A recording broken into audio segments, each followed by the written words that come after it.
Ուժեղ Հայաստան կուսակցությունների դաշինքը, Հայաստան կուսակցությունների դաշինքը, Բարգավաճ Հայաստան կուսակցությունը Ընդդիմադիր 6 քաղաքական ուժեր հանդես են եկել համատեղ հայտարարությամբ եւ արձանագրել են, որ ընտրության արդյունքները չեն կարող հիմք հանդիսանալ լեգիտիմ եւ ժողովրդի մեծամասնության վստահությունը վայելող իշխանության ձևավորման համար։ Հայտարարությունում մասնավորապես նշվում է, որ Ուժեղ Հայաստան դաշինքը, Հայաստան կուսակցությունների դաշինքը, Բարգավաճ Հայաստան, Լուսավոր Հայաստան, Հայ ազգային կոնգրես եւ ազգային ժողովրդական բևեռ կուսակցությունները հայտնաբերել են 5 խոշոր ընտրախախտումներ եւ չեն ընդունում ընտրությունների վերջնական արդյունքները։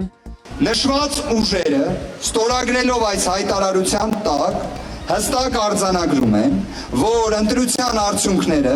չեն կարող հիմք հանդիսանալ լեգիտիմ եւ ժողովրդի մեծամասնության վստահությունը վայելող իշխանության ձևավորման համար։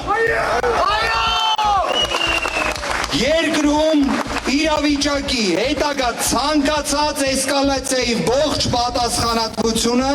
ամբողջությամբ ընկնում է Նիկոլ Փաշինյանի եւ նրա վարչախմբի վրա։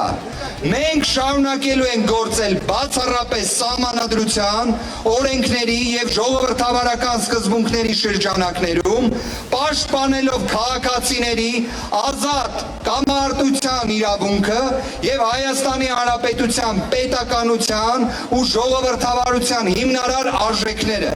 Մեր ապագա որոշումներում եւ գործողություններում ելնելու ենք բացառապես այս իրողություններից եւ իհարկե տեր ենք կանգնելու յուրաքանչյուր քվեին, որը տրվել է մեզ, եւ արձանագրելու ենք, որ այս մարդիկ, այս խմբակը չի հաղթել այս ընտրություններում, ինչքան էլ կեղծիկ արել են, չեն հաղթել։ Հայտարարությունից րոպեներ առաջ Կենտրոնական ընտրական հանձնաժողովի նախագահը հայտարարել էր, մեջբերում քվեարկությունների արդյունքներն անվավեր ճանաչելու որոշումը չի ազդում ընտրությունների արդյունքների վրա։